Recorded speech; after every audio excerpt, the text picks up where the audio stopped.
13 years have passed since Kingdom Hearts 2 was released in North America back in 2006. Now Kingdom Hearts 3 is out, and an entire generation of kids and adults alike have waited 13 years to finally continue the story of Riku, Sora, and Kairi. Let me not be melodramatic and pretend there hasn't been any other Kingdom Hearts games that have released since Kingdom Hearts 2.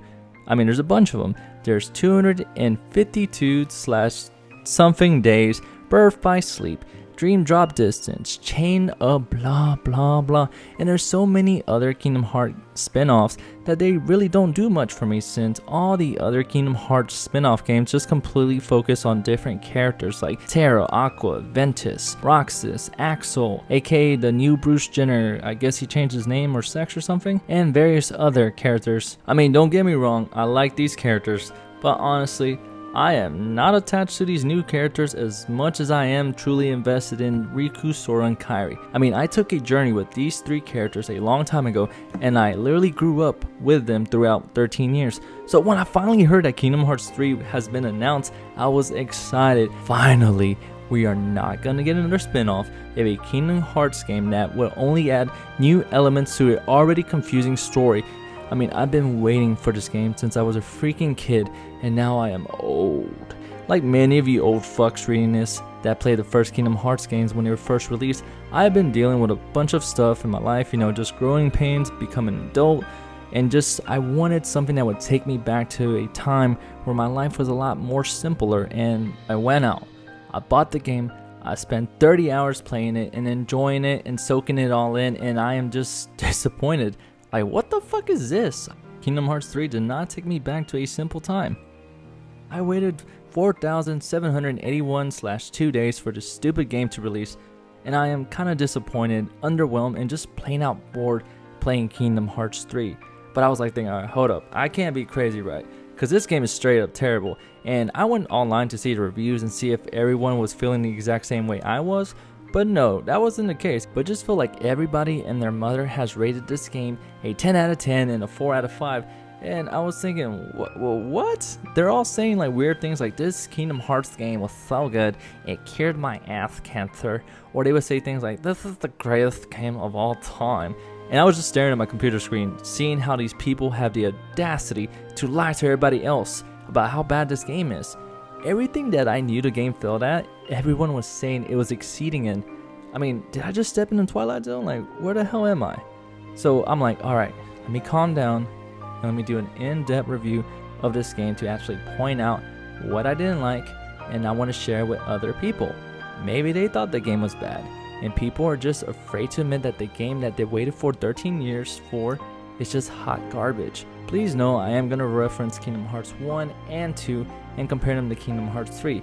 So there will be spoilers in this review, and if you don't want me to shit on your favorite game of all time that you waited 13 years for, then please watch something else. So I'm going to be covering 4 main elements of Kingdom Hearts 3. First, we'll start with the sound, the graphics, gameplay, and the story. Let's talk sound. The Kingdom Hearts franchise excels with a one-of-a-kind soundtrack that is unlike anything else in this whole entire game industry. Spoiler alert, I don't really play Final Fantasy games, so there might be better soundtracks out there that I haven't listened to. But everyone who played Kingdom Hearts 1 fell in love with the first Kingdom Hearts song, Simple and Clean. This song is so good that Kingdom Hearts has used it for years in their games, and every variation of it has been beloved by Kingdom Hearts fans alike. I mean, the Simple and Clean opening felt like a music video taken straight out of MTV with its well-timed cinematics and powerful display of video game music. It showed us that, holy crap, video games can actually make good music and good music videos. So Square Enix outdid themselves as they worked hard to make Kingdom Hearts 2 just as impactful as the first game.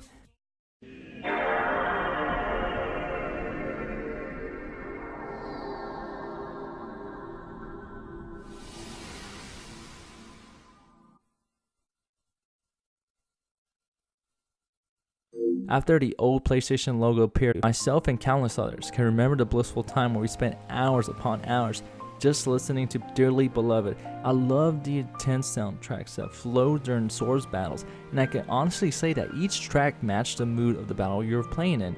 Fighting a Disney boss? Hey, we got a track for that. Fighting Sephiroth? Well, holy shit, you're screwed. But here's some dramatic vocals that will go perfect at your funeral. Slapping Xemnas around. Here's a song called Fight to the Death that will pump you up with a badass piano track.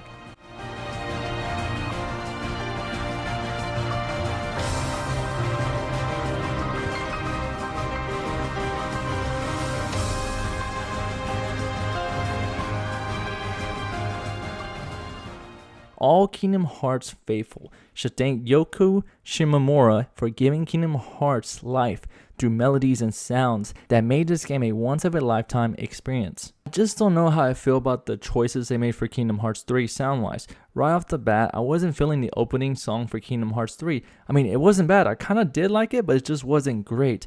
I'm not gonna listen to this song on repeat for 5 hours straight or download this on my iPhone. I mean, like, what the fuck is Skrillex doing here? Like, get out of here. I love dubstep!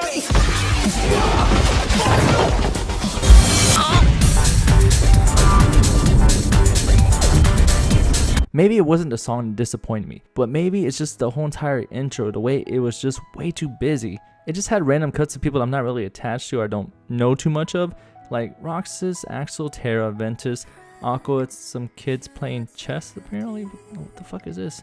And apparently some random baddies that we recently just learned about, and some other weird shit. Please keep in mind that I do know the story of Roxas, Ventus, Terra, Aqua, or Leah, whatever the fuck he's calling himself now, with his Bruce Jenner name changing ass.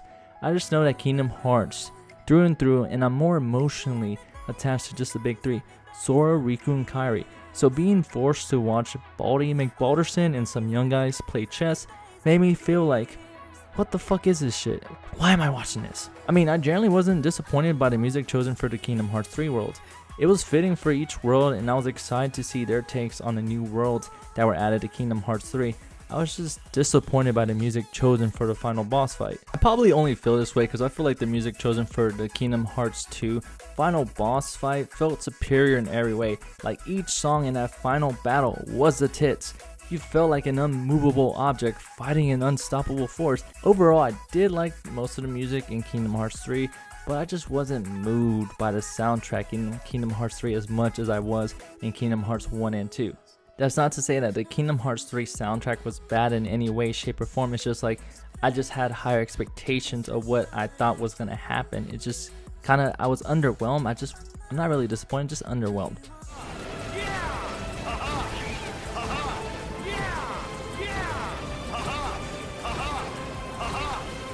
So let's just talk about the graphics right now. And this is the bread and butter of the game. I have nothing but praise for the graphics of Kingdom Hearts 3. I feel like these beautiful graphics actually saved the game for me and made my experience a little bit more enjoyable. I am mainly still disappointed with most of everything else, but the graphics definitely excelled. I was excited to visit Twilight Town and see how my old 2006 Kingdom Hearts 2 home changed after almost 2 console generations. It was extremely fun to see Andy's room from Toy Story in the Toy World box. Granted, you only play there for like 10 minutes and then you have to be forced to spend the majority of your time in some generic toy store? Like what? Of course, there were other worlds that we could experience. I mean, Herc's world felt heavenly. Arendelle felt with a hint of snow. I love gloriously not going through the different worlds of the famous door portals and Monstropolis and just playing the crossover of Swimming with the Little Mermaid and Pirates of the Caribbean and fighting in a boring sandbox desert world in the endgame. 10 out of 10 experience, would not change it. Kingdom Hearts 3 nailed its visuals and its stunning look, but I have some problem with the combat that we're going to talk about right now. Gameplay. The combat felt extremely floaty to the point where that every gamer felt that somebody took a tube and shoved it up Sora's ass and filled him up with some heliums before he fought all his battles. I only say this because Sora floats for way too long in this game and it feels like you're terrified to be caught midair with your pants down by enemies. And this made the combat feel extremely beautiful but floaty and repetitive. I mean, you could basically beat this game on any difficulty just by smashing the same button over and over and over again. You don't really feel pressure in the entire story until the very end during the final boss fight. I feel like the combat felt less floaty in Kingdom Hearts 1 and 2. They had their own combat style and excelled at it. Kingdom Hearts had the best combat of all 3 games since you had to depend less on your flashy gimmicks. That's right, Sora, I'm calling you a used car salesman, and more on dodging, blocking, and timing your attacks. You weren't able to press a button to save your ass with a random form change or some flow motion action shit or whatever they added to this third game. Although I am kind of dissing the flashy gimmicks in Kingdom Hearts 2, I love those flashy gimmicks that they use. I mean, do you guys remember any of the reaction commands in Kingdom Hearts 2? Do you remember the incredible feeling that rushed through you when you pressed triangle and unleashed Sora's godlike fighting ability through the reaction command? I mean, all you had to do was press triangle, and then Sora would proceed to do some crazy out-of-world shit where he's just slicing and dicing through skyscrapers with ease and grace. You don't really feel that in Kingdom Hearts 3. It feels repetitive, uninspired, and just straight up cringy. I mean, I hated the Disney freaking rides, and it made the game feel way too Disney while lacking some of the cool, over-the-top Final Fantasy combat vibes that just rushes through your soul from slicing through freaking skyscrapers left and right. But you know what? We're going to take that away from you in this third game. Instead, we're going to give you some Disney teacups, merry-go rides, and some lame-ass boat rides. I totally understand. This is a Disney game, and Disney probably wanted some fucking exposure for handing out the rights to their Disney characters to Square Enix. And I'm more than okay with Disney getting their cut, but it just felt like it was just a little bit too much with the combat and just being forced to use it over and over again because there's not really a lot of diversity in this game. Even the Keyblade transformation felt stupid and unwanted. One Keyblade literally turned to a flagpole, and you fought with a flagpole just beating the shit out of Heartless. I don't understand whose design this was, but I would have been okay with this transformation if I could just beat the shit out of Heartless with the flag of my choice. I mean, oh god, just imagine beating up the Heartless or the American flag.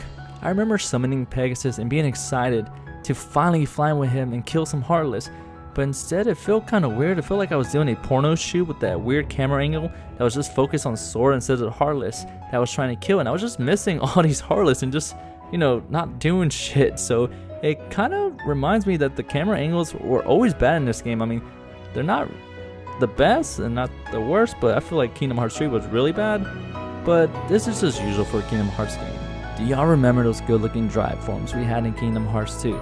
Yeah, we do. Remember how badass you looked when you transformed to your Valor, Wisdom, Master, or Final form in Kingdom Hearts 2, and how badass you felt? Well, fuck that. Let's get some teacups. Fuck your amazing Final Fantasy characters that you team up with or battle against. God, I miss Leon. Here's some fucking tea. Just teabag me, Disney. Just fucking teabag me. If that wasn't bad enough, I experienced so much fatigue playing a video game. How can you get fatigued of playing a video game? Because it felt like you were forced to play in the same world for maybe 2 to 5 hours straight, and it felt like you need a break from the game, or at least the world you were swinging your Keyblade in. I remember in the older Kingdom Hearts games, you could play for a little bit, and then once you're done, like you'll finish the story halfway, and then you'll go somewhere else, and then you come back and finish the story. I feel like coming back to the world later to finish the story might have helped my world fatigue, but it just felt like when you play straight through for like 2 to 5 hours on one world, it's like, fuck, I gotta do this so I could just go to the next place, and you just stop caring about the story and the characters and what's going on in this world. But maybe it wasn't that I was having world fatigue, or maybe it felt like I was playing Kingdom Crab Grabber or Kingdom Chef Hunter 2.9 or hide and go seek Oolah Simulator. Like, who the hell thought making these mini games a part of the main story would be a great idea? Like, for fuck's sakes, I just want to kick some Disney villain's ass, slice through buildings, or fight with or against Cloud or Leon. Even the Keyblades disappointed me. I mean, Kingdom Hearts 3 has some of the lamest Keyblade selections out there of the whole entire series. Remember when I said this game felt way too Disney and completely lacked any good Final Fantasy vibes? Well, that's reflected in your Keyblades for the third game. Our Keyblade options are limited and they are pretty lame, so they don't really have any sexy vibes like they used to in the previous games. I mean, I miss Oathkeeper, I miss Oblivion, I miss Sleeping Lion, and all the other sexy Keyblades we got in Kingdom Hearts 1 and 2. Everything just looks childish, and you just end up with some monstrosity that looks like it was expired and designed by a 6-year-old. I mean, if you thought the gameplay sucked, wait till we talk about the story. Holy shit. Holy confuckery. I have no words to describe this story in Kingdom Hearts 3, but I don't feel bad, because Square Enix can't find the words to describe their own clusterfuck of a story. I mean, they tried to explain the world they created, and they failed miserably. And then they took it out on you, the player, by forcing you to watch weird 15-minute cutscenes during the game that you are playing. These cutscenes shouldn't bother me as much, but it felt like we had too much weird explanatory dialogue during the game I was currently playing, and I lost a lot of game time because of this. Most film critics say that any movie that tries to explain what is happening is a bad movie, and I think the same could be applied and said for games that we play and experience. Whoever wrote like the dialogue and plot for this game just dropped their pants in the Square Enix building and slammed their cock against the keyboard for the dialogue for this game. Well, actually, I feel like the dialogue for this franchise has always been bad and cringy, so the dialogue never bothered me anyway. Which I can't blame Square Enix for anyway. Writing is hard, and after playing a couple of Kingdom Hearts games, I know decent dialogue is a rare luxury that I've come not to expect. The true bread and butter of this game comes from its gameplay and its story. Kingdom Hearts does have an amazing story if you actually try to process it and not explode while trying to figure everything out, but Square Enix fails to make it all come together in the final game.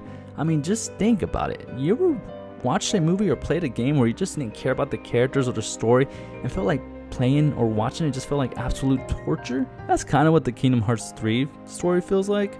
I mean, it's almost impossible to give a shit about some of these characters in the Kingdom Hearts universe because there are 13 games in the Kingdom Hearts universe that are spread around different consoles, which really sucks because each one of these games, no matter how big or how small, contributes to the overall story, and skipping any one of these games will leave you feeling disconnected to the characters or the story of Kingdom Hearts 3. I mean, sure, you can watch a YouTube video that would try to summarize the overall story, and trust me, there are many that have tried, but not experiencing the game for yourself will leave you going meh when the story focuses on these side characters. I mean, we only truly care about Riku, Sora, and Kairi. Our journey started with them, and it should have focused solely on them. I mean, the entire game is just everybody trying to explain everything that happened in the side stories, and everything just becomes a clusterfuck of a story. I mean, you have replicas, nobodies, heartless, time travel, power, awaken, chi blades, X blades, darkness, hearts, light, turmoil, revenge, black boxes, hearts, blah blah blah blah. God, this stuff is terrible, and you are forced to try to process everything and spend half your time in Kingdom Hearts 3 just watching these cringy cutscenes where characters that try to explain the story to you, they only make you more confused. And if that is not enough to piss you off, then how about you watch a complete shot-for-shot reenactment of Frozen, Tangled, or Pirates of the Caribbean, because I'm the fucking mouse and I run this bitch. Woo-hoo! Thank you, Square Enix, for putting in Sora in some of these scenes, or I would have forgotten that I was playing Kingdom Hearts instead of watching a movie on Netflix on my console. I think I would have been happier if this game was just a bad straight to Netflix/Hulu movie, as the entire story just felt like it had no purpose. The story consists of Sora, Donald, and Goofy just bar hopping from world to world without any rhyme or reason. Like, why the fuck are we here? Like, the only world that made sense traveling to was the first world, because you wanted some advice from Hercules about possibly relearning the powers you have lost, only to find out that Hercules also has no fucking idea how to help you progress the story. That completely summarizes Square Enix process when they planned the Kingdom Hearts 3 main plot. Like, this makes me mad and sad that we didn't even get to fight cool Disney characters, but the bosses of each world felt really generic. Like, who cares? Like, in Kingdom Hearts 2 and 1, you actually fought some bad guys from that world instead of some generic heartless. If you don't believe me, just listen to this list that I have found.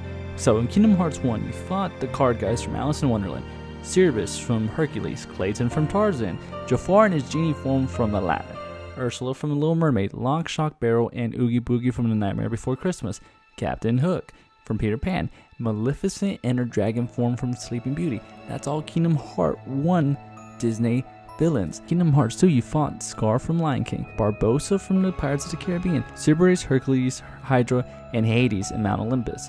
You fought Jafar's shadow in his genie form in Kingdom Hearts 2, Aladdin's World again. Then you fought Lock, Shock, Barrel, and Oogie Boogie from The Nightmare Before Christmas again. Then you also had Classic Pete, Sean Liu from Milan, Stark from Tron, and just various others. Now compare that long and interesting list to the short an unsatisfying list that is Kingdom Hearts 3 bosses. So in Kingdom Hearts 3, you have the Titans from Hercules, you know, Rock Boy, Ice Boy, and Tornado Boy. Then you have that Marshmallow character, but also fight a Kraken with a ship, which is, I just hated that ship. I don't know who liked that. You have the Dark Baymax from Big Hero 6, which was kind of racist because it was just Baymax, but he was black and evil. If you notice, that's an incredibly short list of notable enemy bosses when you compare it to the first Kingdom Hearts 2 games. Kingdom Hearts 3 could have been a more memorable game if they just chose better bosses than just these generic Heartlesses. Like, you could have had Rendell Bongs, the little comedian guy from Monster Inc., or you could even fought Mother Goodell. Wait, Roger Goodell? The NFL commissioner? We could even fought like a Heartless version of Zurg instead of fighting like a weird robotic mecha suit type of generic thing the whole entire game over and over again. And it feels like Kingdom Hearts 2 did a better job at using the organization to keep you entertained and interested in the plotline. In Kingdom Hearts 3, they basically just show up for 10 seconds and tell you to go fuck yourself. There's no memorable fights between you and the organization, just a simple fuck you and they disappear into the end. And it just hurt not to see any Final Fantasy characters in Kingdom Hearts 3. I mean, I'd much rather see Leon, Cloud, or Auron, or Sephiroth than 30 different versions of Xehanort, or some kids playing chess. Like, I mean, Xehanort was out here breeding himself with himself and making inbred little mini-me's. I mean, he had 50 different versions of himself, and it's like I don't even know who the bad guy is anymore. And it just felt like you could have basically skipped just going from world to world, like Elsa's world, Hercules' world. You could basically skip all of that and just went straight to the ending, because it feels like nothing was resolved and nothing makes sense. Like, it feels like we could have went straight to the ending without all this bullshit. The writing is only getting worse as they try to make up crazier and crazier shit as time passes. I mean, I can only love Sora, Riku, and Kairi to a certain extent, but the plot is starting to get closer to an Alex Jones conspiracy theory of water turning frogs gay. I think that all the rave reviews that Kingdom Hearts 3 is getting from both critics and gamers alike would eventually put zero pressure on Square Enix and Disney to change anything. The game would still be a success, well, financially, but the quality's only gonna get worse, and I don't want to watch my beloved franchise share the same fate that became the Fast and the Furious. I advise you, my fellow Kingdom Hearts fans, you might not agree with me about this game right now, but you know this game has its faults, and you're overlooking them. But one day, Square Enix will release a Kingdom Hearts game that is so bad that there will be no turning back, and you'll be asking yourself, I've been having these weird thoughts lately.